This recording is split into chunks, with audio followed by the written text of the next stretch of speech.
الجاسیہ نام آیت 28 کے فقرے وَتَرَا كُلَّ أُمَّةٍ جَاسِیَةٍ سے ماخوذ ہے۔ مطلب یہ ہے کہ وہ سورہ جس میں لفظ جاسیہ آیا ہے۔ زمانہ نزول، اس سورت کا زمانہ نزول بھی کسی معتبر روایت میں بیان نہیں ہوا ہے، مگر اس کے مضامین سے صاف محسوس ہوتا ہے کہ یہ سورہ دخان کے بعد قریبی زمانے میں نازل ہوئی ہے۔ دونوں سورتوں کے مضامین میں ایسی مشابہت ہے جس سے یہ دونوں تمام نظر آتی ہیں۔ موضوع اور مباحث، اس کا موضوع توحید و آخرت کے متعلق کفار مکہ کے شبہات و اعتراضات کا جواب دینا اور اس رویے پر ان کو متنبہ کرنا ہے جو انہوں نے قرآن کی دعوت کے مقابلے میں اختیار کر رکھا تھا۔ کلام کا آغاز توحید کے دلائل سے کیا گیا ہے۔ اس سلسلے میں انسان کے اپنے وجود سے لے کر زمین و آسمان تک ہر طرف پھیلی ہوئی بے شمار نشانیوں کی طرف اشارہ کر کے بتایا گیا ہے کہ تم جدھر بھی نگاہ اٹھا کر دیکھو، ہر چیز اسی توحید کی شہادت دے رہی ہے جسے ماننے سے تم انکار کر رہے ہو۔ یہ طرح طرح کے حیوانات، یہ شب و روز، یہ بارشیں اور ان سے اگنے والی نباتات، یہ ہوائیں اور یہ انسان کی اپنی پیدائش، ان ساری چیزوں کو اگر کوئی شخص آنکھیں کھول کر دیکھے اور کسی تعصب کے بغیر اپنی عقل کو سیدھے طریقے سے استعمال کر کے ان پر غور کرے تو یہ نشانیاں اسے اس امر کا یقین دلانے کے لیے بالکل کافی ہیں کہ یہ کائنات بے خدا نہیں ہے، نہ بہت سے خداؤں کی خدائی میں چل رہی ہے، بلکہ ایک ہی خدا نے اسے بنایا ہے اور وہی اکیلا اس کا مدبر اور فرمانروا ہے۔ البتہ اس شخص کی بات دوسری ہے جو نہ ماننے کی قسم کھا کر بیٹھ گیا ہو یا شکوک و شبہات ہی میں پڑے رہنے کا فیصلہ کر چکا ہو، اسے دنیا میں کہیں سے بھی یقین و ایمان کی دولت حاصل نہیں ہو سکتی۔ آگے چل کر دوسرے رکوع کی ابتدا میں پھر فرمایا گیا ہے کہ انسان اس دنیا میں جتنی چیزوں سے کام لے رہا ہے اور جو بے حد و حساب اشیاء اور قوتیں اس کائنات میں اس کے مفاد کی خدمت کر رہی ہیں، وہ آپ سے آپ کہیں سے نہیں آ گئی ہیں، نہ دیویوں اور دیوتاؤں نے انہیں فراہم کیا ہے، بلکہ وہ ایک ہی خدا ہے جس نے یہ سب کچھ اپنے پاس سے اس کو بخشا اور اس کے لیے مسخر کر دیا ہے۔ کوئی شخص صحیح غور و فکر سے کام لے تو اس کی اپنی عقل ہی پکار اٹھے گی کہ وہی خدا انسان کا محسن ہے اور اسی کا یہ حق ہے کہ انسان اس کا شکر گزار ہو۔ اس کے بعد کفار مکہ کو اس ہٹ دھرمی، استکبار، استہزاء اور اصرار علی الکفر پر سخت ملامت کی گئی ہے جس سے وہ قرآن کی دعوت کا مقابلہ کر رہے تھے، اور انہیں خبردار کیا گیا ہے کہ یہ قرآن وہی نعمت لے کر آیا ہے جو پہلے بنی اسرائیل کو دی گئی تھی، جس کی بدولت وہ تمام اقوام عالم پر فضیلت کے مستحق ہوئے تھے۔ انہوں نے جب اس نعمت کی ناقدری کی اور دین میں اختلاف کر کے اسے کھو دیا تو اب یہ دولت تمہارے ہاں بھیجی گئی ہے۔ یہ ایک ایسا ہدایت نامہ ہے جو دین کی صاف شاہراہ انسان کو دکھاتا ہے۔ جو لوگ اپنی جہالت و حماقت سے اس کو رد کر دیں گے وہ اپنی ہی تباہی کا سامان کریں گے، اور خدا کی تائید و رحمت کے مستحق صرف وہی لوگ ہوں گے جو اس کی پیروی قبول کر کے تقوی کی روش پر قائم ہو جائیں۔ اسی سلسلے میں رسول اللہ صلی اللہ علیہ وسلم کے متابعین کو ہدایت کی گئی ہے کہ یہ خدا سے بے خوف لوگ تمہارے ساتھ جو بےہودگیاں کر رہے ہیں ان پر درگزر اور تحمل سے کام لو۔ تم صبر کرو گے تو خدا خود ان سے نمٹے گا اور تمہیں اس صبر کا اجر عطا فرمائے گا۔ پھر عقیدہ آخرت کے متعلق کفار کے جاہلانہ خیالات پر کلام کیا گیا ہے۔ وہ کہتے تھے کہ زندگی بس اسی دنیا کی زندگی ہے، اس کے بعد کوئی دوسری زندگی نہیں ہے۔ ہم گردش ایام سے بس اسی طرح مرتے ہیں جس طرح ایک گھڑی چلتے چلتے رک جائے۔ موت کے بعد کوئی روح باقی نہیں رہتی جسے قبض کیا جاتا ہو اور پھر کسی وقت دوبارہ لا کر انسانی جسم میں پھونک دیا جائے۔ اس چیز کا اگر تمہیں دعویٰ ہے تو ہمارے مرے ہوئے آباء و اجداد کو زندہ کر کے دکھاؤ۔ اس کے جواب میں اللہ تعالیٰ نے پے در پے چند دلائل ارشاد فرمائے ہیں۔ ایک یہ کہ تم یہ بات کسی علم کی بنا پر نہیں کہہ رہے ہو بلکہ محض گمان کی بنیاد پر اتنا بڑا حکم لگا بیٹھے ہو۔ کیا فی الواقع تمہیں یہ علم ہے کہ مرنے کے بعد کوئی دوسری زندگی نہیں ہے اور روحیں قبض نہیں کی جاتی بلکہ فنا ہو جاتی ہیں؟ دوسرے یہ کہ تمہارے اس دعوے کی بنیاد زیادہ سے زیادہ بس یہ ہے کہ تم نے کسی مرنے والے کو اٹھ کر دنیا میں آتے نہیں دیکھا ہے۔ کیا یہ بات اتنا بڑا دعویٰ کر دینے کے لیے کافی ہے کہ مرنے والے پھر کبھی نہیں اٹھیں گے؟ کیا تمہارے تجربے اور مشاہدے میں کسی چیز کا نہ آنا یہ معنی رکھتا ہے کہ تمہیں اس چیز کے نہ ہونے کا علم حاصل ہے؟ تیسرے یہ کہ یہ بات سراسر عقل اور انصاف کے خلاف ہے کہ نیک اور بد، فرما بردار اور نافرمان، ظالم اور مظلوم، آخر کار سب یکساں کر دیے جائیں۔ کسی بھلائی کا کوئی اچھا نتیجہ اور کسی برائی کا کوئی برا نتیجہ نہ نکلے، نہ کسی مظلوم کی داد رسی ہو اور نہ کوئی ظالم اپنے کیے کی سزا پائے، بلکہ سب ایک ہی انجام سے دوچار ہوں۔ خدا کی اس کائنات کے متعلق جس نے یہ تصور قائم کیا ہے، اس نے بڑا ہی غلط تصور قائم کیا ہے۔ اس تصور کو ظالم اور بدکار لوگ تو اس لیے اختیار کرتے ہیں کہ وہ اپنے افعال کا برا نتیجہ نہیں دیکھنا چاہتے، لیکن خدا کی یہ خدائی اندھیر نگری نہیں ہے، بلکہ یہ ایک برحق نظام ہے جس میں نیک و بد کو بالآخر یکساں کر دینے کا ظلم ہرگز نہیں ہو سکتا۔ چوتھے یہ کہ یہ انکار آخرت کا عقیدہ اخلاق کے لیے سخت تباہ کن ہے۔ اس کو اختیار وہی لوگ کرتے ہیں جو اپنے نفس کے بندے بنے ہوئے ہیں، اور اس لیے کرتے ہیں کہ انہیں بندگی نفس کی کھلی چھوٹ مل جائے۔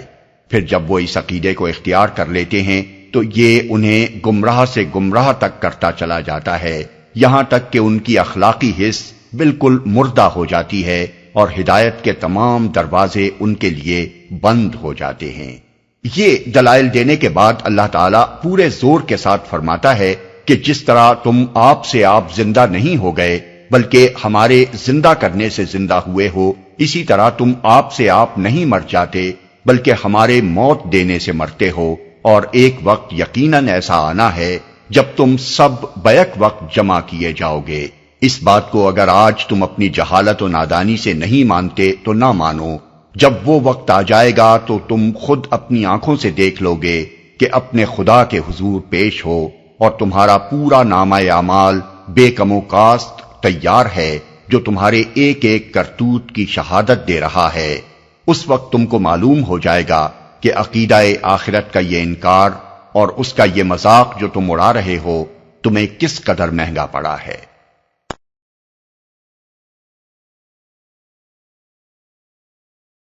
اعوذ باللہ من الشیطان الرجیم، بسم اللہ الرحمن الرحیم، حمیم، تنزیل الکتاب من اللہ العزیز الحکیم۔ حامیم، اس کتاب کا نزول اللہ کی طرف سے ہے جو زبردست اور حکیم ہے۔ یہ سورہ کی مختصر تمہید ہے جس میں سامعین کو دو باتوں سے خبردار کیا گیا ہے۔ ایک یہ کتاب محمد صلی اللہ علیہ وسلم کی اپنی تصنیف نہیں ہے بلکہ اللہ تعالیٰ کی طرف سے ان پر نازل ہو رہی ہے۔ دوسرے یہ کہ اسے وہ خدا نازل کر رہا ہے جو زبردست بھی ہے اور حکیم بھی۔ اس کا زبردست ہونا اس بات کا متقاضی ہے کہ انسان اس کے فرمان سے سرتابی کی جرت نہ کرے، کیونکہ نافرمانی کر کے وہ اس کی سزا سے کسی طرح بچ نہیں سکتا، اور اس کا حکیم ہونا اس کا متقاضی ہے کہ انسان پورے اطمینان کے ساتھ برضا و رغبت اس کی ہدایات اور اس کے احکام کی پیروی کرے، کیونکہ اس کی کسی تعلیم کے غلط یا نامناسب یا نقصان دہ ہونے کا کوئی امکان نہیں۔ ان فی السماوات والارض لآیات للمؤمنین، حقیقت یہ ہے کہ آسمانوں اور زمین میں بے شمار نشانیاں ہیں ایمان لانے والوں کے لیے۔ تمہید کے بعد اصل تقریر کا آغاز اس طرح کرنے سے صاف محسوس ہوتا ہے کہ پس منظر میں اہل مکہ کی وہ اعتراضات ہیں جو وہ نبی صلی اللہ علیہ وسلم کی پیش کردہ تعلیم پر کر رہے تھے۔ وہ کہتے تھے کہ آخر محض ایک شخص کے کہنے سے ہم اتنی بڑی بات کیسے مان لیں کہ جن بزرگ ہستیوں کے آستانوں سے آج تک ہماری عقیدتیں وابستہ رہی ہیں وہ سب ہیچ ہیں اور خدائی بس ایک خدا کی ہے۔ اس پر فرمایا جا رہا ہے کہ جس حقیقت کو ماننے کی دعوت تمہیں دی جا رہی ہے اس کی سچائی کے نشانات سے تو سارا عالم بھرا پڑا ہے۔ آنکھیں کھول کر دیکھو تمہارے اندر اور تمہارے باہر ہر طرف نشانیاں ہی نشانیاں پھیلی ہوئی ہیں جو شہادت دے رہی ہیں کہ یہ ساری کائنات ایک خدا اور ایک ہی خدا کی تخلیق ہے اور وہی اکیلا اس کا مالک، حاکم اور مدبر ہے۔ یہ کہنے کی ضرورت نہ تھی کہ آسمان و زمین میں نشانیاں کس چیز کی ہیں، اس لیے کہ سارا جھگڑا ہی اس وقت اس بات پر چل رہا تھا کہ مشرکین اللہ تعالیٰ کے ساتھ دوسرے خداؤں اور معبودوں کو بھی ماننے پر اصرار کر رہے تھے، اور قرآن کی دعوت یہ تھی کہ ایک خدا کے سوا نہ کوئی خدا ہے نہ معبود، لہذا بے کہے یہ بات آپ موقع و محل سے ظاہر ہو رہی تھی کہ نشانیوں سے مراد توحید کی صداقت اور شرک کے بطلان کی نشانیاں ہیں۔ پھر یہ جو فرمایا کہ یہ نشانیاں ایمان لانے والوں کے لیے ہیں، اس کا مطلب یہ ہے کہ اگرچہ بجائے خود تو یہ نشانیاں سارے ہی انسانوں کے لیے ہیں، لیکن انہیں دیکھ کر صحیح نتیجے پر وہی لوگ پہنچ سکتے ہیں جو ایمان لانے کے لیے تیار ہوں۔ غفلت میں پڑے ہوئے لوگ جو جانوروں کی طرح جیتے ہیں اور ہٹ دھرم لوگ جو نہ ماننے کا تہیہ کیے بیٹھے ہیں، ان کے لیے ان نشانیوں کا ہونا اور نہ ہونا یکساں ہے۔ چمن کی رونق اور اس کا حسن و جمال تو آنکھوں والے کے لیے ہے، اندھا کسی رونق اور کسی حسن و جمال کا ادراک نہیں کر سکتا، اس کے لیے چمن کا وجود ہی بے معنی ہے۔ وَفِي خَلْقِكُمْ وَمَا يَبُثُّ مِن دَابَّةٍ آيَاتٌ لِقَوْمٍ يُوقِنُونَ، اور تمہاری اپنی پیدائش میں اور ان حیوانات میں جن کو اللہ زمین میں پھیلا رہا ہے بڑی نشانیاں ہیں ان لوگوں کے لیے جو یقین لانے والے ہیں۔ یعنی جو لوگ انکار کا فیصلہ کر چکے ہیں یا جنہوں نے شک ہی کی بھول بھلائیوں میں بھٹکنا اپنے لیے پسند کر لیا ہے، ان کا معاملہ تو دوسرا ہے، مگر جن لوگوں کے دل کے دروازے یقین کے لیے بند نہیں ہوئے ہیں، وہ جب اپنی پیدائش پر اور اپنے وجود کی ساخت پر اور زمین میں پھیلے ہوئے انواع و اقسام کے حیوانات پر غور کی نگاہ ڈالیں گے تو انہیں بے شمار علامات ایسی نظر آئیں گی جنہیں دیکھ کر یہ شبہ کرنے کی ادنا سی گنجائش بھی نہ رہے گی کہ شاید یہ سب کچھ کسی خدا کے بغیر بن گیا ہو، یا شاید اس کے بنانے میں ایک سے زیادہ خداؤں کا دخل ہو۔ واختلاف الليل والنهار وما أنزل الله من السماء من رزق فأحيا به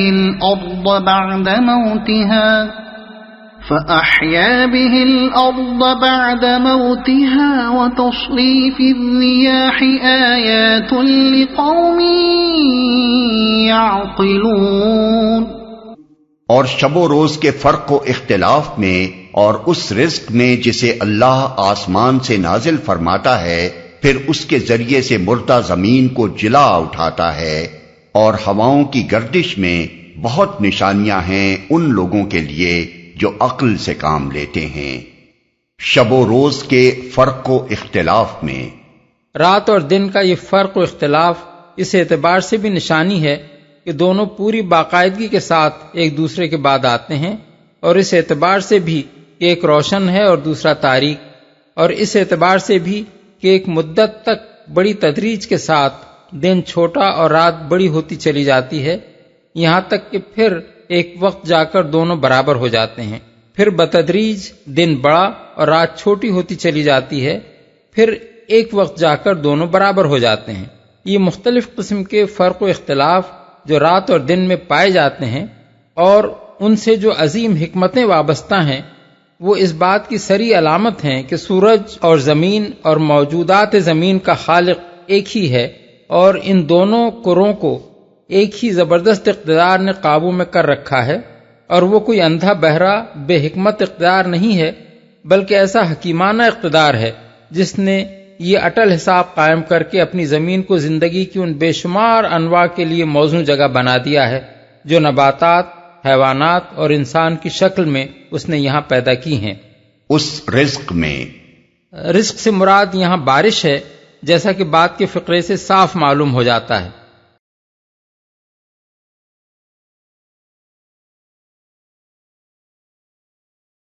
ہواؤں کی گردش میں ہواؤں کی گردش سے مراد مختلف اوقات میں زمین کے مختلف حصوں پر اور مختلف بلندیوں پر مختلف ہوائیں چلنا ہے، جن سے موسموں کی تبدیلیاں واقع ہوتی ہیں۔ دیکھنے کی چیز صرف اتنی ہی نہیں ہے کہ زمین کے اوپر ایک وسیع کرۂ ہوائی پایا جاتا ہے جس کے اندر وہ تمام عناصر موجود ہیں جو زندہ مخلوقات کو سانس لینے کے لیے درکار ہیں، اور ہوا کے اسی لحاف نے زمین کی آبادی کو بہت سی آفات سماوی سے بچا رکھا ہے۔ اس کے ساتھ دیکھنے کی چیز یہ بھی ہے کہ یہ ہوا محض بالائی فضا میں بھر کر نہیں رہ گئی ہے، بلکہ وقتاً فوقتاً مختلف طریقوں سے چلتی رہتی ہے۔ کبھی ٹھنڈی ہوا چلتی ہے اور کبھی گرم، کبھی بند ہو جاتی ہے اور کبھی چلنے لگتی ہے، کبھی ہلکی چلتی ہے تو کبھی تیز، اور کبھی آندھی اور طوفان کی شکل اختیار کر لیتی ہے۔ کبھی خشک ہوا چلتی ہے اور کبھی مرطوب، کبھی بارش لانے والی ہوا چلتی ہے اور کبھی اس کو اڑا لے جانے والی ہوا چل پڑتی ہے۔ یہ طرح طرح کی ہوائیں کچھ یوں ہی اندھا دھند نہیں چلتی، بلکہ ان کا ایک قانون اور ایک نظام ہے جو شہادت دیتا ہے کہ یہ انتظام کمال درجہ حکمت پر مبنی ہے اور اس سے بڑے اہم مقاصد پورے ہو رہے ہیں۔ پھر اس کا بڑا گہرا تعلق اس سردی اور گرمی سے ہے جو زمین اور سورج کے درمیان بدلتی ہوئی مناسبتوں کے مطابق گھٹتی اور بڑھتی رہتی ہے، اور مزید برآں اس کا نہایت گہرا تعلق موسمی تغیرات اور بارشوں کی تقسیم سے بھی ہے۔ یہ ساری چیزیں پکار پکار کر کہہ رہی ہیں کہ کسی اندھی فطرت نے اتفاقاً یہ انتظامات نہیں کر دیے ہیں۔ نہ سورج اور زمین اور ہوا اور پانی اور نباتات اور حیوانات کے الگ الگ مدبر ہیں، بلکہ لازماً ایک ہی خدا ان سب کا خالق ہے، اور اسی کی حکمت نے ایک مقصد عظیم کے لیے یہ انتظام قائم کیا ہے، اور اسی کی قدرت سے یہ پوری باقاعدگی کے ساتھ ایک مقرر قانون پر چل رہا ہے۔ تلك آیات اللہ نتلوها علیک بالحق فبأي حدیث بعد اللہ وآیاتہ یؤمنون۔ یہ اللہ کی نشانیاں ہیں جنہیں ہم تمہارے سامنے ٹھیک ٹھیک بیان کر رہے ہیں۔ اب آخر اللہ اور اس کی آیات کے بعد اور کون سی بات ہے جس پر یہ لوگ ایمان لائیں گے؟ یعنی جب اللہ کی ہستی اور اس کی وحدانیت پر خود اللہ ہی کے بیان کیے ہوئے یہ دلائل سامنے آ جانے کے بعد بھی یہ لوگ ایمان نہیں لاتے، تو اب کیا چیز ایسی آ سکتی ہے جس سے انہیں دولت ایمان نصیب ہو جائے؟ اللہ کا کلام تو وہ آخری چیز ہے جس کے ذریعے سے کوئی شخص یہ نعمت پا سکتا ہے، اور ایک اندیکھی حقیقت کا یقین دلانے کے لیے زیادہ سے زیادہ جو معقول دلائل ممکن ہیں وہ اس کلام پاک میں پیش کر دیے گئے ہیں۔ اس کے بعد اگر کوئی انکار ہی کرنے پر تلا ہوا ہو تو انکار کرتا رہے، اس کے انکار سے حقیقت نہیں بدل جائے گی۔ وَيْلٌ لِكُلِّ أَفَّاكٍ أَثِيمٍ يَسْمَعُ آيَاتِ اللَّهِ تُتْلَى عَلَيْهِ ثُمَّ يُصِرُّ مُسْتَكْبِرًا كَأَن لَّمْ يَسْمَعْهَا فَبَشِّرْهُ بِعَذَابٍ أَلِيمٍ۔ تباہی ہے ہر اس جھوٹے بدعمال شخص کے لیے جس کے سامنے اللہ کی آیات پڑھی جاتی ہیں اور وہ ان کو سنتا ہے، پھر پورے استکبار کے ساتھ اپنے کفر پر اس طرح اڑا رہتا ہے گویا اس نے ان کو سنا ہی نہیں۔ ایسے شخص کو دردناک عذاب کا مژدہ سنا دو، گویا اس نے ان کو سنا ہی نہیں۔ بالفاظ دیگر فرق، اور بہت بڑا فرق ہے اس شخص میں جو نیک نیتی کے ساتھ اللہ کی آیات کو کھلے دل سے سنتا اور سنجیدگی کے ساتھ ان پر غور کرتا ہے، اور اس شخص میں جو انکار کا پیشگی فیصلہ کر کے سنتا ہے اور کسی غور و فکر کے بغیر اپنے اسی فیصلے پر قائم رہتا ہے جو ان آیات کو سننے سے پہلے وہ کر چکا تھا۔ پہلی قسم کا آدمی اگر آج ان آیات کو سن کر ایمان نہیں لا رہا ہے تو اس کی وجہ یہ نہیں ہے کہ وہ کافر رہنا چاہتا ہے، بلکہ اس کی وجہ یہ ہے کہ وہ مزید اطمینان کا طالب ہے۔ اس لیے اگر اس کے ایمان لانے میں دیر بھی لگ رہی ہے تو یہ بات عین متوقع ہے کہ کل کوئی دوسری آیت اس کے دل میں اتر جائے اور وہ مطمئن ہو کر مان لے۔ لیکن دوسری قسم کا آدمی کبھی کوئی آیت سن کر بھی ایمان نہیں لا سکتا، کیونکہ وہ پہلے ہی آیات الہی کے لیے اپنے دل کے دروازے بند کر چکا ہے۔ اس حالت میں بالعموم وہ لوگ مبتلا ہوتے ہیں جن کے اندر 3 صفات موجود ہوتی ہیں۔ ایک یہ کہ وہ جھوٹے ہوتے ہیں، اس لیے صداقت ان کو اپیل نہیں کرتی۔ دوسرے یہ کہ وہ بدعمل ہوتے ہیں، اس لیے کسی ایسی تعلیم و ہدایت کو مان لینا انہیں سخت ناگوار ہوتا ہے جو ان پر اخلاقی پابندیاں عائد کرتی ہو۔ تیسرے یہ کہ وہ اس گھمنڈ میں مبتلا ہوتے ہیں کہ ہم سب کچھ جانتے ہیں، ہمیں کوئی کیا سکھائے گا، اس لیے اللہ کی جو آیات انہیں سنائی جاتی ہیں ان کو وہ سرے سے کسی غور و فکر کا مستحق ہی نہیں سمجھتے، اور ان کے سننے کا حاصل بھی وہی کچھ ہوتا ہے جو نہ سننے کا تھا۔ وَإِذَا عَلِمَ مِنْ آيَاتِنَا شَيْئًا اتَّخَذَهَا هُزُوًا أُولَئِكَ لَهُمْ عَذَابٌ مُهِينٌ مِّن وَرَائِهِمْ جَهَنَّمُ وَلَا يُغْنِي عَنْهُمْ مَا كَسَبُوا شَيْئًا وَلَا مَا اتَّخَذُوا مِن دُونِ اللَّهِ أَوْلِيَاءَ وَلَهُمْ عَذَابٌ عَظِيمٌ۔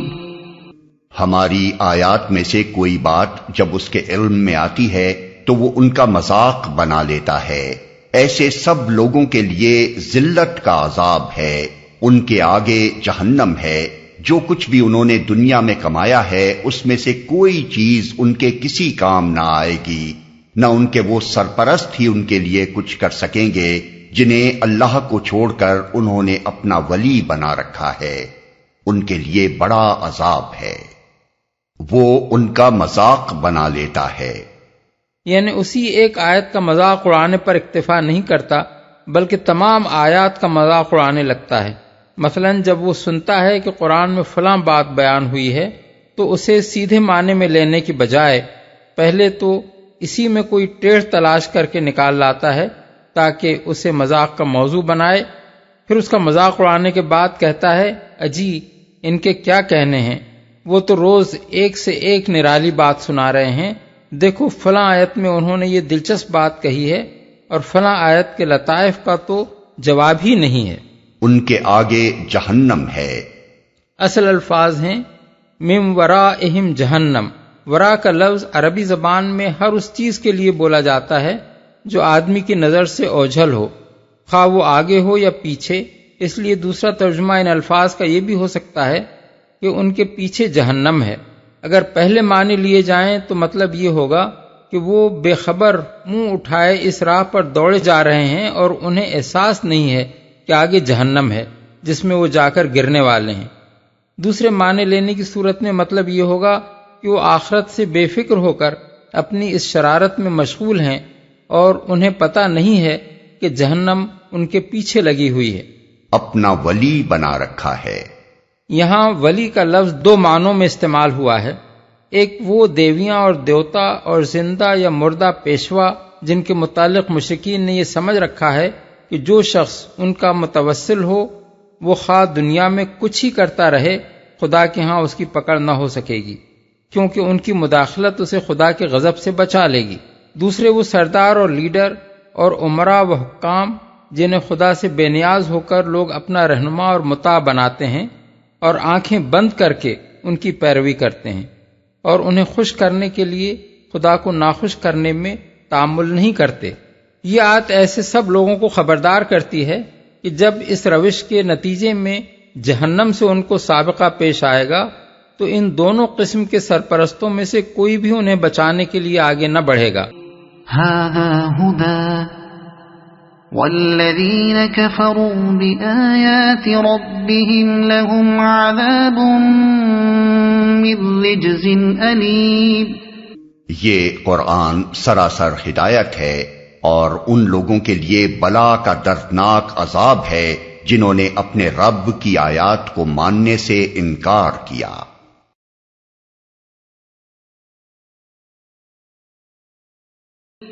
اللہ الذي سخر لكم البحر لتجري الفلك فيه بأمره ولتبتغوا من فضله ولعلكم تشكرون۔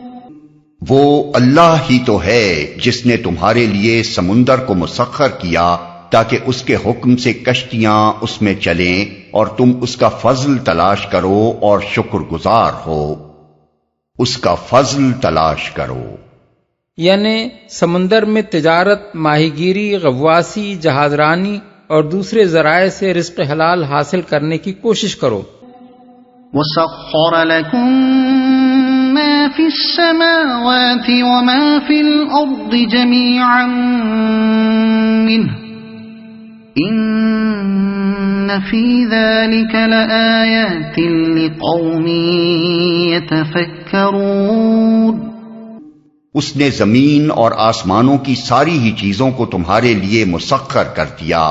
سب کچھ اپنے پاس سے. اس میں بڑی نشانیاں ہیں ان لوگوں کے لیے جو غور و فکر کرنے والے ہیں. سب کچھ اپنے پاس سے. اس فقرے کے دو مطلب ہیں. ایک یہ کہ اللہ کا یہ عطیہ دنیا کے بادشاہوں کا سا عطیہ نہیں ہے جو رعیت سے حاصل کیا ہوا مال رعیت ہی میں سے کچھ لوگوں کو بخش دیتے ہیں، بلکہ کائنات کی یہ ساری نعمتیں اللہ کی اپنی پیدا کردہ ہیں اور اس نے اپنی طرف سے یہ انسان کو عطا فرمائی ہیں. دوسرے یہ کہ نہ ان نعمتوں کے پیدا کرنے میں کوئی اللہ کا شریک، نہ انہیں انسان کے لیے مسخر کرنے میں کسی اور ہستی کا کوئی دخل، تنہا اللہ ہی ان کا خالق بھی ہے اور اسی نے اپنی طرف سے وہ انسان کو عطا کی ہیں. غور و فکر کرنے والے ہیں. یعنی اس تسخیر میں اور ان چیزوں کو انسان کے لیے نافع بنانے میں غور و فکر کرنے والوں کے لیے بڑی نشانیاں ہیں. یہ نشانیاں اس حقیقت کی طرف کھلا کھلا اشارہ کر رہی ہیں کہ زمین سے لے کر آسمانوں تک کائنات کی تمام اشیاء اور قوتوں کا خالق و مالک اور مدبر و منتظم ایک ہی خدا ہے، جس نے ان کو ایک قانون کا تابع بنا رکھا ہے، اور وہی خدا انسان کا رب ہے جس نے اپنی قدرت اور حکمت اور رحمت سے ان تمام اشیاء اور قوتوں کو انسان کی زندگی، اس کی معیشت، اس کی آسائش، اس کی ترقی اور اس کی تہذیب و تمدن کے لیے سازگار و مددگار بنایا ہے. اور تنہا وہی خدا انسان کی عبودیت اور شکر گزاری اور نیازمندی کا مستحق ہے، نہ کہ کچھ دوسری ہستیاں جن کا نہ ان اشیاء اور قوتوں کے پیدا کرنے میں کوئی حصہ، نہ انہیں انسان کے لیے مسخر کرنے اور نافع بنانے میں کوئی دخل. قل للذین آمنوا یغفروا للذین لا یرجون ایام اللہ لیجزی قوما بما كانوا یکسبون. اے نبی، ایمان لانے والوں سے کہہ دو کہ جو لوگ اللہ کی طرف سے برے دن آنے کا کوئی اندیشہ نہیں رکھتے، ان کی حرکتوں پر درگزر سے کام لیں تاکہ اللہ خود ایک گروہ کو اس کی کمائی کا بدلہ دے. اندیشہ نہیں رکھتے. اصل الفاظ ہیں الذین لا یرجون ایام اللہ. لفظی ترجمہ یہ ہوگا کہ جو لوگ اللہ کے دنوں کی توقع نہیں رکھتے، لیکن عربی محاورے میں ایسے مواقع پر ایام سے مراد محض دن نہیں بلکہ وہ یادگار دن ہوتے ہیں جن میں اہم تاریخی واقعات پیش آئے ہوں. مثلا ایام العرب کا لفظ تاریخ عرب کے اہم واقعات اور قبائل عرب کی ان بڑی بڑی لڑائیوں کے لیے بولا جاتا ہے جنہیں بعد کی نسلیں صدیوں تک یاد کرتی رہی ہیں. یہاں ایام اللہ سے مراد کسی قوم کے وہ برے دن ہیں جب اللہ کا غضب اس پر ٹوٹ پڑے اور اپنے کرتوتوں کی پاداش میں وہ تباہ کر کے رکھ دی جائے. اسی معنی کے لحاظ سے ہم نے اس فقرے کا ترجمہ یہ کیا ہے کہ جو لوگ اللہ کی طرف سے برے دن آنے کا کوئی اندیشہ نہیں رکھتے، یعنی جن کو یہ خیال نہیں ہے کبھی وہ دن بھی آئے گا جب ہمارے ان افعال پر ہماری شامت آئے گی، اور اسی غفلت نے ان کو ظلم و ستم پر دلیر کر دیا ہے. کمائی کا بدلہ دے. مفسرین نے اس آیت کے دو مطلب بیان کیے ہیں اور آیت کے الفاظ میں دونوں معنوں کی گنجائش ہے. ایک یہ کہ اہل ایمان اس ظالم گروہ کی زیادتیوں پر درگزر سے کام لیں تاکہ اللہ ان کو اپنی طرف سے ان کے صبر و حلم اور ان کی شرافت کی جزا دے، اور راہ خدا میں جو اذیتیں انہوں نے برداشت کی ہیں ان کا اجر عطا فرمائے. دوسرا مطلب یہ ہے کہ اہل ایمان اس گروہ سے درگزر کریں تاکہ اللہ خود اس کی زیادتیوں کا بدلہ اسے دے. بعض مفسرین نے اس آیت کو منسوخ قرار دیا ہے. وہ کہتے ہیں کہ یہ حکم اس وقت تک تھا جب تک مسلمانوں کو جنگ کی اجازت نہ دی گئی تھی، پھر جب اس کی اجازت آ گئی تو یہ حکم منسوخ ہو گیا. لیکن آیت کے الفاظ پر غور کرنے سے صاف معلوم ہوتا ہے کہ نسخ کا یہ دعویٰ درست نہیں ہے۔ درگزر کا لفظ اس معنی میں کبھی نہیں بولا جاتا کہ جب آدمی کسی کی زیادتیوں کا بدلہ لینے پر قادر نہ ہو تو اس سے درگزر کرے، بلکہ اس موقع پر صبر، تحمل اور برداشت کے الفاظ استعمال کیے جاتے ہیں۔ ان الفاظ کو چھوڑ کر جب یہاں درگزر کا لفظ استعمال کیا گیا ہے تو اس سے خود بخود یہ مفہوم نکلتا ہے کہ اہل ایمان انتقام کی قدرت رکھنے کے باوجود ان لوگوں کی زیادتیوں کا جواب دینے سے پرہیز کریں جنہیں خدا سے بے خوفی نے اخلاق و آدمیت کی حدیں توڑ ڈالنے پر جری کر دیا ہے۔ اس حکم کا کوئی تعارض ان آیات سے نہیں ہے جن میں مسلمانوں کو جنگ کی اجازت دی گئی ہے۔ جنگ کی اجازت کا تعلق اس حالت سے ہے جب مسلمانوں کی حکومت کسی کافر قوم کے خلاف باقاعدہ کارروائی کرنے کی کوئی معقول وجہ پائے، اور عفو درگزر کا حکم ان عام حالات کے لیے ہے جن میں اہل ایمان کو خدا سے بے خوف لوگوں کے ساتھ کسی نہ کسی طرح سے سابقہ پیش آئے اور وہ انہیں اپنی زبان و قلم اور اپنے برتاؤ سے طرح طرح کی اذیتیں دیں۔ اس حکم کا مقصود یہ ہے کہ مسلمان اپنے مقام بلند سے نیچے اتر کر ان پست اخلاق لوگوں سے الجھنے اور جھگڑنے اور ان کی ہر بےہودگی کا جواب دینے پر نہ اتر آئیں جب تک شرافت اور معقولیت کے ساتھ کسی الزام یا اعتراض کا جواب دینا یا کسی زیادتی کی مدافعت کرنا ممکن ہو اس سے پرہیز نہ کیا جائے، مگر جہاں بات ان حدود سے گزرتی نظر آئے وہاں چپ سادھ لی جائے اور معاملہ اللہ کے سپرد کر دیا جائے۔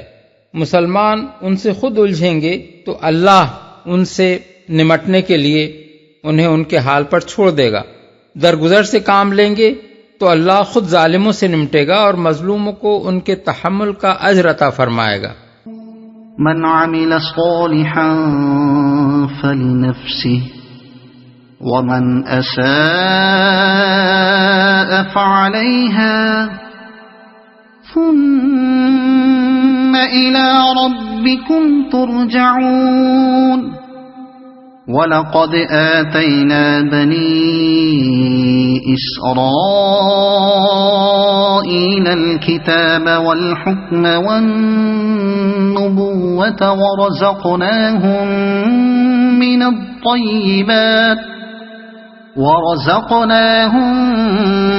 مِنَ الطَّيِّبَاتِ وَفَضَّلْنَاهُمْ عَلَى الْعَالَمِينَ۔ جو کوئی نیک عمل کرے گا اپنے ہی لیے کرے گا، اور جو برائی کرے گا وہ آپ ہی اس کا خمیازہ بھگتے گا، پھر جانا تو سب کو اپنے رب ہی کی طرف ہے۔ اس سے پہلے بنی اسرائیل کو ہم نے کتاب اور حکم اور نبوت عطا کی تھی، ان کو ہم نے عمدہ سامان زیست سے نوازا، دنیا بھر کے لوگوں پر انہیں فضیلت عطا کی۔ حکم سے مراد 3 چیزیں ہیں: ایک، کتاب کا علم و فہم اور دین کی سمجھ، دوسرے، کتاب کے منشا کے مطابق کام کرنے کی حکمت، تیسرے، معاملات میں فیصلہ کرنے کی صلاحیت۔ فضیلت عطا کی، یہ مطلب نہیں ہے کہ ہمیشہ ہمیشہ کے لیے انہیں تمام دنیا والوں پر فضیلت ادا کر دی، بلکہ اس کا صحیح مطلب یہ ہے کہ اس زمانے میں دنیا کی تمام قوموں میں سے بنی اسرائیل کو اللہ تعالیٰ نے اس خدمت کے لیے چن لیا تھا کہ وہ کتاب اللہ کے حامل ہوں اور خدا پرستی کے علمبردار بن کر اٹھیں۔ وَآتَيْنَاهُمْ بَيِّنَاتٍ مِّنَ الْأَمْرِ فَمَا اخْتَلَفُوا إِلَّا مِن بَعْدِ مَا جَاءَهُمُ الْعِلْمُ بَغْيًا بَيْنَهُمْ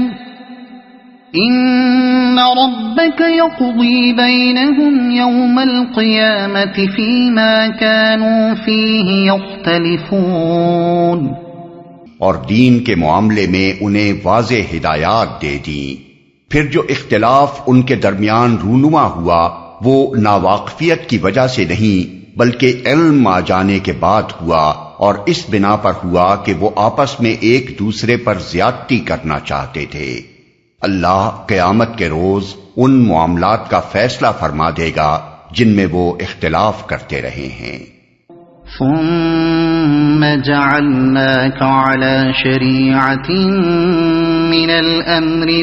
فاتبعها ولا تتبع أهواء الذين لا يعلمون إنهم لن يغنوا عنك من الله شيئا وَإِنَّ الظَّالِمِينَ بَعْضُهُمْ أَوْلِيَاءُ بَعْضٍ وَاللَّهُ وَلِيُّ الْمُتَّقِينَ۔ اس کے بعد اب اے نبی ہم نے تم کو دین کے معاملے میں ایک صاف شاہراہ شریعت پر قائم کیا ہے، لہذا تم اسی پر چلو اور ان لوگوں کی خواہشات کا اتباع نہ کرو جو علم نہیں رکھتے۔ اللہ کے مقابلے میں وہ تمہارے کچھ بھی کام نہیں آ سکتے۔ ظالم لوگ ایک دوسرے کے ساتھی ہیں اور متقیوں کا ساتھی اللہ ہے۔ شریعت پر قائم کیا ہے، مطلب یہ ہے کہ جو کام پہلے بنی اسرائیل کے سپرد کیا گیا تھا وہ اب تمہارے سپرد کیا گیا ہے۔ انہوں نے علم پانے کے باوجود اپنی نفسا نفسی سے دین میں ایسے اختلافات برپا کیے اور آپس میں ایسی گروہ بندیاں کر ڈالیں جن سے وہ اس قابل نہ رہے کہ دنیا کو خدا کے راستے پر بلا سکیں۔ اب اسی دین کی صاف شاہراہ پر تمہیں کھڑا کیا گیا ہے تاکہ تم وہ خدمت انجام دو جسے بنی اسرائیل چھوڑ بھی چکے ہیں اور ادا کرنے کے اہل بھی نہیں رہے ہیں۔ کچھ بھی کام نہیں آ سکتے، یعنی اگر تم انہیں راضی کرنے کے لیے اللہ کے دین میں کسی قسم کا رد و بدل کرو گے تو اللہ کے مواخذے سے وہ تمہیں نہ بچا سکیں گے۔ هذا بصائر للناس وهدى ورحمة لقوم يوقنون۔ یہ بصیرت کی روشنیاں ہیں سب لوگوں کے لیے اور ہدایت اور رحمت ان لوگوں کے لیے جو یقین لائیں۔ مطلب یہ ہے کہ یہ کتاب اور یہ شریعت دنیا کے تمام انسانوں کے لیے وہ روشنی پیش کرتی ہے جو حق اور باطل کا فرق نمایاں کرنے والی ہے، مگر اس سے ہدایت وہی لوگ پاتے ہیں جو اس کی صداقت پر یقین لائیں، اور انہی کے حق میں یہ رحمت ہے۔ ام حسب الذين اجترحوا السيئات ان نجعلهم كالذين آمنوا وعملوا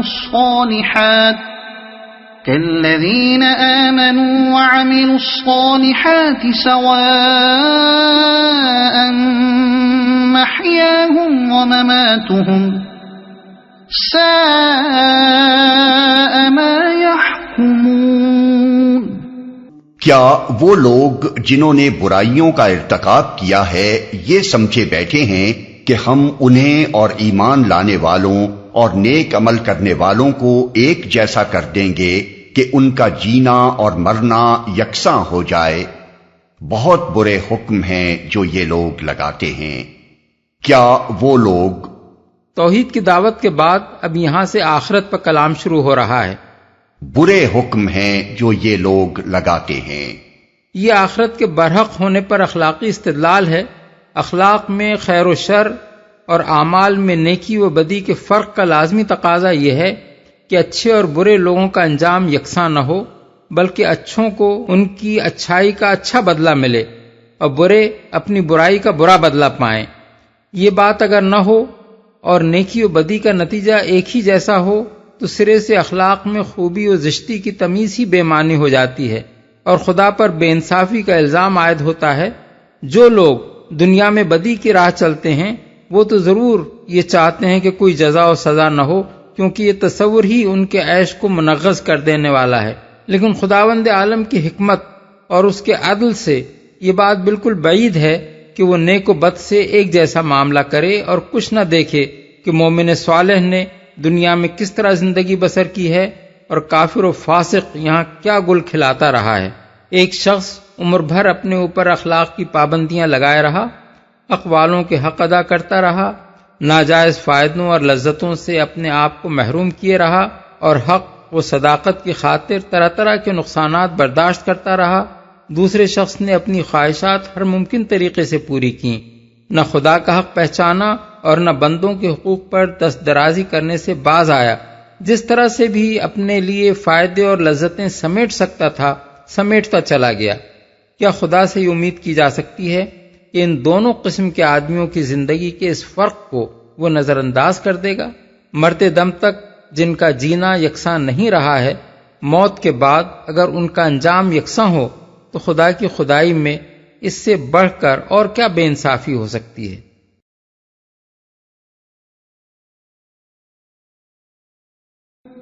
وَخَلَقَ اللَّهُ السَّمَاوَاتِ وَالْأَرْضَ بِالْحَقِّ وَلِتُجْزَى كُلُّ نَفْسٍ بِمَا كَسَبَتْ وَهُمْ لَا يُظْلَمُونَ۔ اللہ نے تو آسمانوں اور زمین کو برحق پیدا کیا ہے، اور اس لیے کیا ہے کہ ہر متنفس کو اس کی کمائی کا بدلہ دیا جائے، لوگوں پر ظلم ہرگز نہ کیا جائے گا۔ برحق پیدا کیا ہے، یعنی اللہ تعالیٰ نے زمین اور آسمان کی تخلیق کھیل کے طور پر نہیں کی ہے، بلکہ یہ ایک بامقصد حکیمانہ نظام ہے۔ اس نظام میں یہ بات بالکل ناقابل تصور ہے کہ اللہ کے دیے ہوئے اختیارات اور ذرائع و وسائل کو صحیح طریقے سے استعمال کر کے جن لوگوں نے اچھا کارنامہ انجام دیا ہو، اور انہیں غلط طریقے سے استعمال کر کے جن دوسرے لوگوں نے ظلم و فساد برپا کیا ہو، یہ دونوں قسم کے انسان آخر کار مر کر مٹی ہو جائیں، اور اس موت کے بعد کوئی دوسری زندگی نہ ہو جس میں انصاف کے مطابق ان کے اچھے اور برے اعمال کا کوئی اچھا یا برا نتیجہ نکلے۔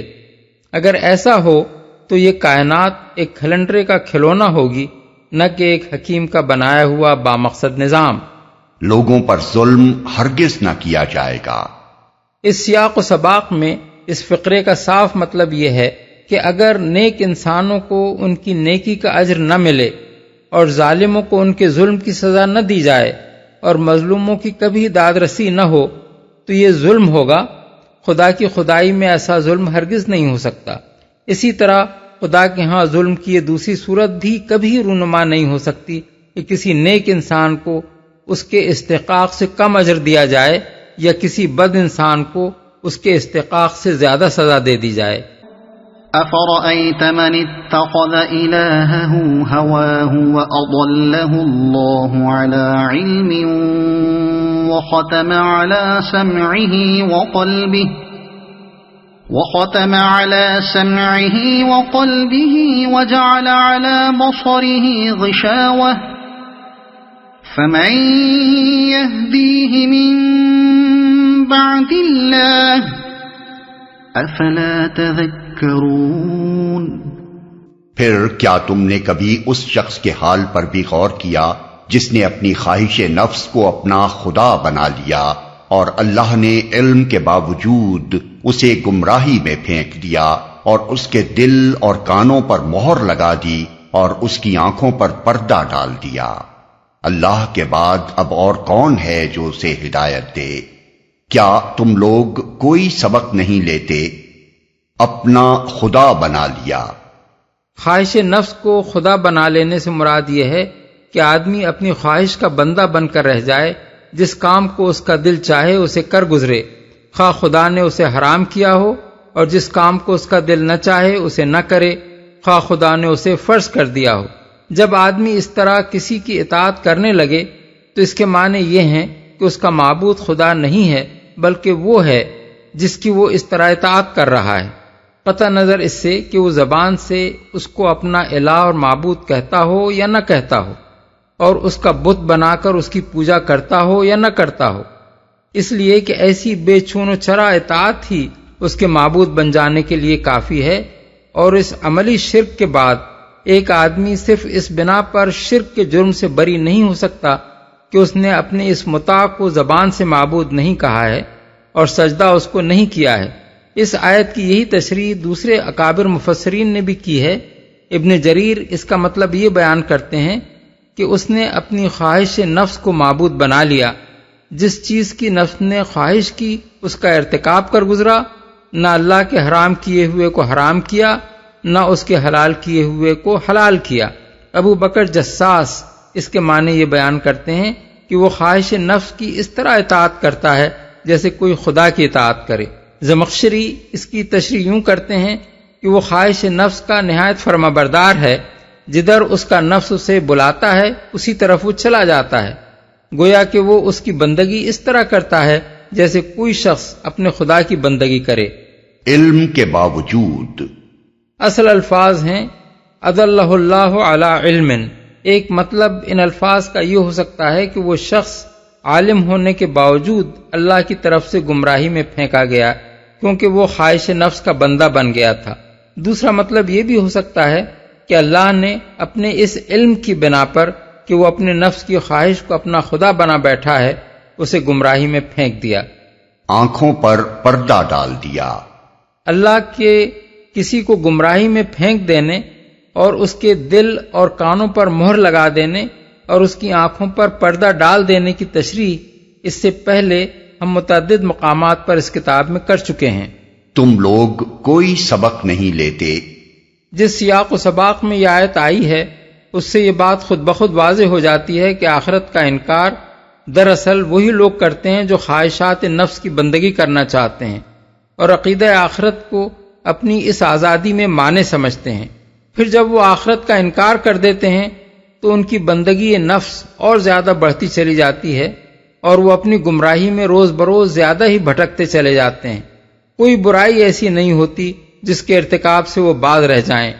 کسی کا حق مارنے میں انہیں تامل نہیں ہوتا، کسی ظلم اور زیادتی کا موقع پا جانے کے بعد ان سے یہ توقع ہی نہیں کی جا سکتی کہ وہ اس سے صرف اس لیے رک جائیں گے کہ حق و انصاف کا کوئی احترام ان کے دلوں میں ہے۔ جن واقعات کو دیکھ کر کوئی انسان عبرت حاصل کر سکتا ہے وہی واقعات ان کی آنکھوں کے سامنے بھی آتے ہیں، مگر وہ ان سے الٹا یہ نتیجہ اخذ کرتے ہیں کہ ہم جو کچھ کر رہے ہیں ٹھیک کر رہے ہیں اور ہمیں یہی کچھ کرنا چاہیے۔ کوئی کلمہ نصیحت ان پر کارگر نہیں ہوتا۔ جو دلیل بھی کسی انسان کو برائی سے روکنے کے لیے مفید ہو سکتی ہے وہ ان کے دل کو اپیل نہیں کرتی، بلکہ وہ ڈھونڈ ڈھونڈ کر ساری دلیلیں اپنی اسی بے قید آزادی کے حق میں نکالتے چلے جاتے ہیں اور ان کے دل و دماغ کسی اچھی فکر کے بجائے شب و روز اپنی اغراض و خواہشات ہر ممکن طریقے سے پوری کرنے کی ادھیڑ بن ہی میں لگے رہتے ہیں۔ یہ اس بات کا صریح ثبوت ہے کہ عقیدہ آخرت کا انکار انسانی اخلاق کے لیے تباہ کن ہے۔ آدمی کو آدمیت کے دائرے میں اگر کوئی چیز رکھ سکتی ہے تو وہ صرف یہ احساس ہے کہ ہم غیر ذمہ دار نہیں ہیں، بلکہ ہمیں خدا کے حضور اپنے اعمال کی جواب دہی کرنی ہوگی۔ اس احساس سے خالی ہو جانے کے بعد کوئی شخص بڑے سے بڑا عالم بھی ہو تو وہ جانوروں سے بدتر رویہ اختیار کیے بغیر نہیں رہتا۔ وَقَالُوا مَا هِيَ إِلَّا حَيَاتُنَا الدُّنْيَا نَمُوتُ وَنَحْيَا وَمَا يُهْلِكُنَا إِلَّا الدَّهْرُ وَمَا لَهُم بِذَلِكَ مِنْ عِلْمٍ إِنْ هُمْ إِلَّا يَظُنُّونَ وَإِذَا تُتْلَى عَلَيْهِمْ آيَاتُنَا بَيِّنَاتٍ مَا كَانَ حُجَّتُهُمْ إِلَّا أَن قَالُوا ائْتُوا بِآبَائِنَا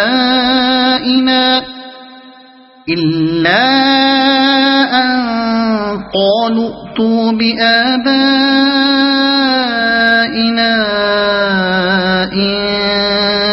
كُنتُمْ صَادِقِينَ۔ یہ لوگ کہتے ہیں کہ زندگی بس یہی ہماری دنیا کی زندگی ہے، یہی ہمارا مرنا اور جینا ہے، اور گردش ایام کے سوا کوئی چیز نہیں جو ہمیں ہلاک کرتی ہو۔ در حقیقت اس معاملے میں ان کے پاس کوئی علم نہیں ہے، یہ محض گمان کی بنا پر یہ باتیں کرتے ہیں، اور جب ہماری واضح آیات انہیں سنائی جاتی ہیں تو ان کے پاس کوئی حجت اس کے سوا نہیں ہوتی کہ اٹھا لاؤ ہمارے باپ دادا کو اگر تم سچے ہو۔ گمان کی بنا پر یہ باتیں کرتے ہیں، یعنی کوئی ذریعہ علم ایسا نہیں ہے جس سے ان کو بتحقیق یہ معلوم ہو گیا ہو کہ زندگی کے بعد انسان کے لیے کوئی دوسری زندگی نہیں ہے، اور یہ بات بھی انہیں معلوم ہو گئی ہو کہ انسان کی روح کسی خدا کے حکم سے قبض نہیں کی جاتی ہے، بلکہ آدمی محض گردش ایام سے مر کر فنا ہو جاتا ہے۔ منکرین آخرت یہ باتیں کسی علم کی بنا پر نہیں بلکہ محض گمان کی بنا پر کرتے ہیں۔ علمی حیثیت سے اگر وہ بات کریں تو زیادہ سے زیادہ جو کچھ کہہ سکتے ہیں وہ بس یہ ہے کہ ہم نہیں جانتے کہ مرنے کے بعد کوئی زندگی ہے یا نہیں۔ لیکن یہ ہرگز نہیں کہہ سکتے کہ ہم جانتے ہیں کہ اس زندگی کے بعد کوئی دوسری زندگی نہیں ہے۔ اسی طرح علمی طریقے پر وہ یہ جاننے کا دعویٰ نہیں کر سکتے کہ آدمی کی روح خدا کے حکم سے نکالی نہیں جاتی ہے، بلکہ وہ محض اسی طرح مر کر ختم ہو جاتا ہے جیسے ایک گھڑی چلتے چلتے رک جائے۔ زیادہ سے زیادہ جو کچھ وہ کہہ سکتے ہیں وہ صرف یہ ہے کہ ہم ان دونوں میں سے کسی کے متعلق یہ نہیں جانتے کہ فی الواقع کیا صورت پیش آتی ہے۔ اب سوال یہ ہے کہ جب انسانی ذرائع علم کی حد تک زندگی بعد موت کے ہونے یا نہ ہونے اور قبض روح واقع ہونے یا گردش ایام سے آپ مر جانے کا یکساں احتمال ہے، تو آخر کیا وجہ ہے کہ یہ لوگ امکان آخرت کے احتمال کو چھوڑ کر حتمی طور پر انکار آخرت کے حق میں فیصلہ کر ڈالتے ہیں؟ کیا اس کی وجہ اس کے سوا کچھ اور ہے کہ دراصل اس مسئلے کا آخری فیصلہ وہ دلیل کے بنا پر نہیں بلکہ اپنی خواہش کی بنا پر کرتے ہیں؟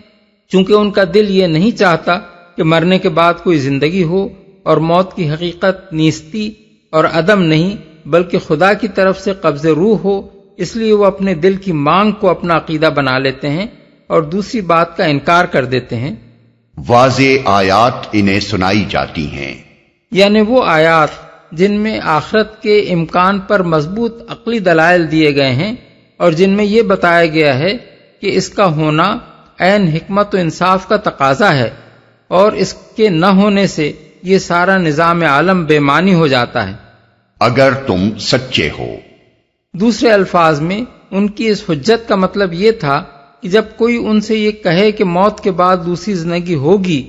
تو اسے لازماً قبر سے ایک مردہ اٹھا کر ان کے سامنے لے آنا چاہیے، اور اگر ایسا نہیں کیا جاتا تو وہ یہ نہیں مان سکتے کہ مرے ہوئے انسان کسی وقت اثر نو زندہ کر کے اٹھائے جانے والے ہیں۔ حالانکہ یہ بات سرے سے کسی نے بھی ان سے نہیں کہی تھی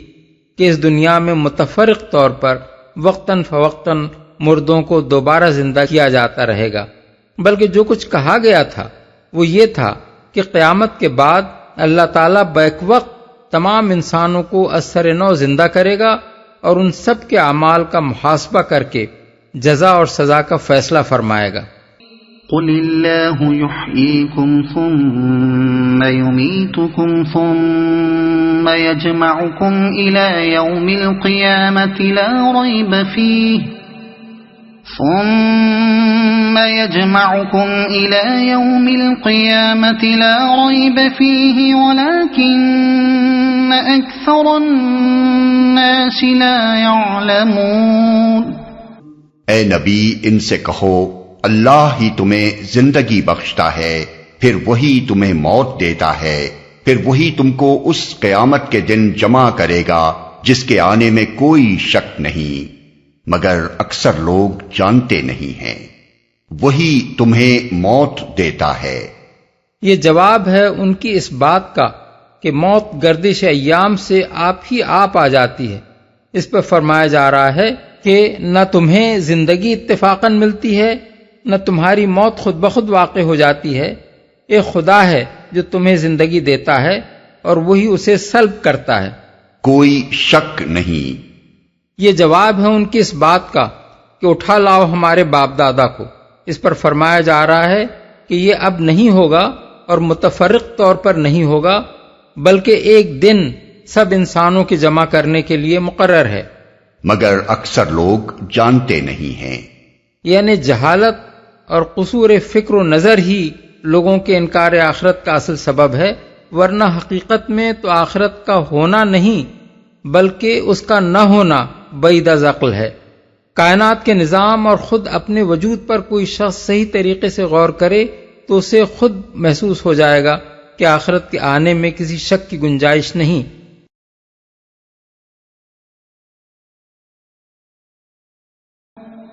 وَلِلَّهِ مُلْكُ السَّمَاوَاتِ وَالْأَرْضِ وَيَوْمَ تَقُومُ السَّاعَةُ يَوْمَئِذٍ يَخْسَرُ الْمُبْطِلُونَ۔ زمین اور آسمانوں کی بادشاہی اللہ ہی کی ہے، اور جس روز قیامت کی گھڑی آ کھڑی ہوگی اس دن باطل پرست خسارے میں پڑ جائیں گے۔ زمین اور آسمانوں کی بادشاہی اللہ ہی کی ہے۔ سیاق و سباق کو نگاہ میں رکھ کر دیکھا جائے تو اس فقرے سے خود بخود یہ مفہوم نکلتا ہے کہ جو خدا اس عظیم الشان کائنات پر فرما روائی کر رہا ہے، اس کی قدرت سے یہ بات ہرگز بعید نہیں ہے کہ جن انسانوں کو وہ پہلے پیدا کر چکا ہے انہیں دوبارہ وجود میں لے آئے۔ وَتَرَى كُلَّ أُمَّةٍ جَاثِيَةً كُلُّ أُمَّةٍ تُدْعَى إِلَى كِتَابِهَا الْيَوْمَ تُجْزَوْنَ مَا كُنتُمْ تَعْمَلُونَ هَذَا كِتَابُنَا يَنطِقُ عَلَيْكُمْ بِالْحَقِّ إِنَّا كُنَّا نَسْتَنسِخُ مَا كُنتُمْ تَعْمَلُونَ۔ اس وقت تم ہر گروہ کو گھٹنوں کے بل گرا دیکھو گے، ہر گروہ کو پکارا جائے گا کہ آئے اور اپنا نامہ اعمال دیکھے۔ ان سے کہا جائے گا آج تم لوگوں کو ان اعمال کا بدلہ دیا جائے گا جو تم کرتے رہے تھے، یہ ہمارا تیار کرایا ہوا اعمال نامہ ہے جو تمہارے اوپر ٹھیک ٹھیک شہادت دے رہا ہے، جو کچھ بھی تم کرتے تھے اسے ہم لکھواتے جا رہے تھے۔ گھٹنوں کے بل گرا دیکھو گے، یعنی وہاں میدان حشر کا ایسا ہول اور عدالت الہی کا ایسا روب طاری ہوگا کہ بڑے بڑے ہیکڑ لوگوں کی اکڑ بھی ختم ہو جائے گی اور عاجزی کے ساتھ سب گھٹنوں کے بل گرے ہوئے ہوں گے۔ ہم لکھواتے جا رہے تھے۔ لکھوانے کی صرف یہی ایک ممکن صورت نہیں ہے کہ کاغذ پر قلم سے لکھوایا جائے،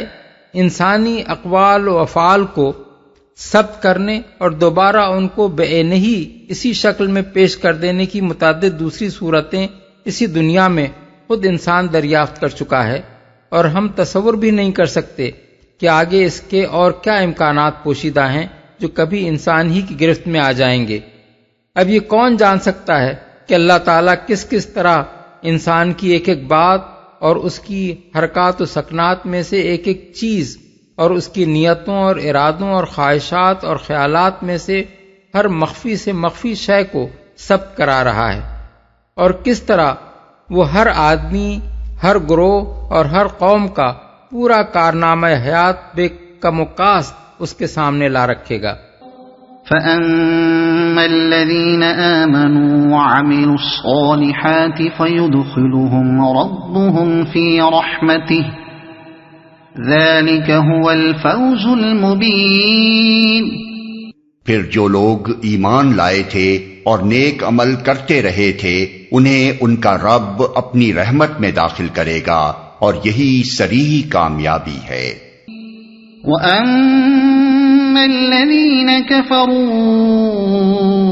أَفَلَمْ تَكُنْ آيَاتِي تُتْلَى عَلَيْكُمْ فَاسْتَكْبَرْتُمْ وَكُنْتُمْ قَوْمًا مُجْرِمِينَ۔ وَإِذَا قِيلَ إِنَّ وَعْدَ اللَّهِ حَقٌّ وَالسَّاعَةُ لَا رَيْبَ فِيهَا قُلْتُمْ مَا نَدْرِي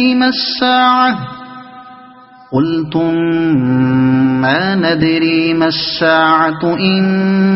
نَّظُنُّ إِلَّا ظَنًّا وَمَا نَحْنُ بِمُسْتَيْقِنِينَ۔ اور جن لوگوں نے کفر کیا تھا ان سے کہا جائے گا کیا میری آیات تم کو نہیں سنائی جاتی تھیں،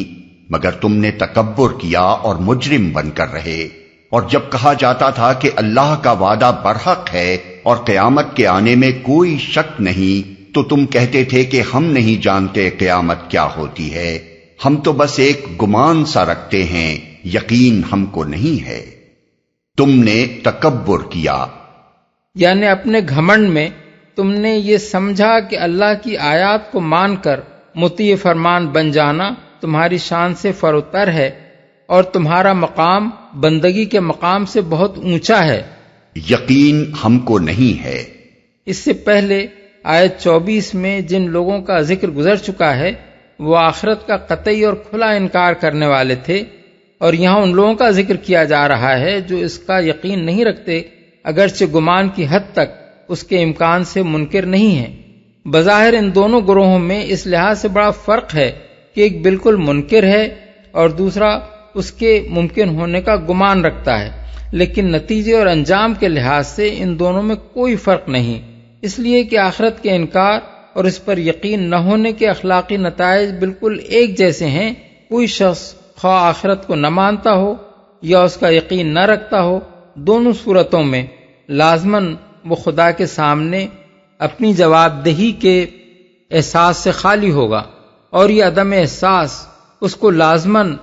فکر و عمل کی گمراہیوں میں مبتلا کر کے رہے گا۔ صرف آخرت کا یقین ہی دنیا میں آدمی کے رویے کو درست رکھ سکتا ہے، یہ اگر نہ ہو تو شک اور انکار دونوں اسے ایک ہی طرح کی غیر ذمہ دارانہ روش پر ڈال دیتے ہیں،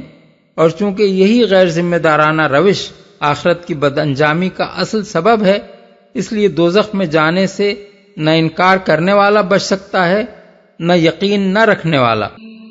وَبَدَا لَهُمْ سَيِّئَاتُ مَا عَمِلُوا وَحَاقَ بِهِم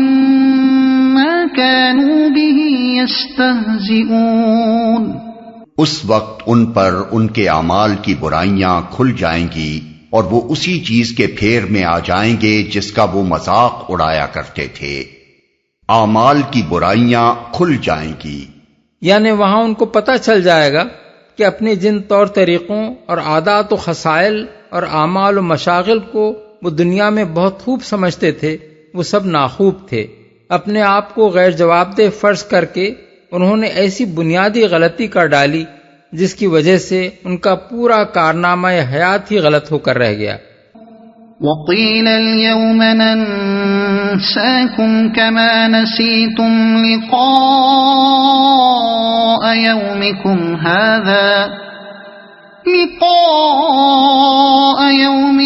هَذَا وَمَأْوَاكُمُ النَّارُ وَمَا لَكُمْ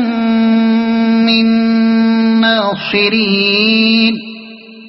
ذَلِكُمْ بِأَنَّكُمُ اتَّخَذْتُمْ آيَاتِ اللَّهِ هُزُوًا وَغَرَّتْكُمُ الْحَيَاةُ الدُّنْيَا فَالْيَوْمَ لَا يُخْرَجُونَ مِنْهَا وَلَا هُمْ يُسْتَعْتَبُونَ۔ اور ان سے کہہ دیا جائے گا کہ آج ہم بھی اسی طرح تمہیں بھلائے دیتے ہیں جس طرح تم اس دن کی ملاقات کو بھول گئے تھے۔ تمہارا ٹھکانہ اب دوزخ ہے اور کوئی تمہاری مدد کرنے والا نہیں ہے۔ یہ تمہارا انجام اس لیے ہوا ہے کہ تم نے اللہ کی آیات کا مذاق بنا لیا تھا اور تمہیں دنیا کی زندگی نے دھوکے میں ڈال دیا تھا، لہذا آج نہ یہ لوگ دوزخ سے نکالے جائیں گے اور نہ ان سے کہا جائے گا کہ معافی مانگ کر اپنے رب کو راضی کرو۔ یہ آخری فقرہ اس انداز میں ہے جیسے کوئی آقا اپنے کچھ خادموں کو ڈانٹنے کے بعد دوسروں سے خطاب کر کے کہتا ہے کہ اچھا اب ان نالائقوں کی یہ سزا ہے۔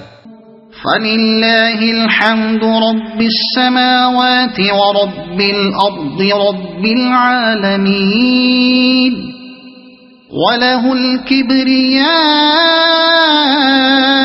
فِي السَّمَاوَاتِ وَالْأَرْضِ وَهُوَ الْعَزِيزُ الْحَكِيمُ۔ بس تعریف اللہ ہی کے لیے ہے جو زمین اور آسمانوں کا مالک اور سارے جہان والوں کا پروردگار ہے۔ زمین اور آسمانوں میں بڑائی اسی کے لیے ہے اور وہی زبردست اور دانا ہے۔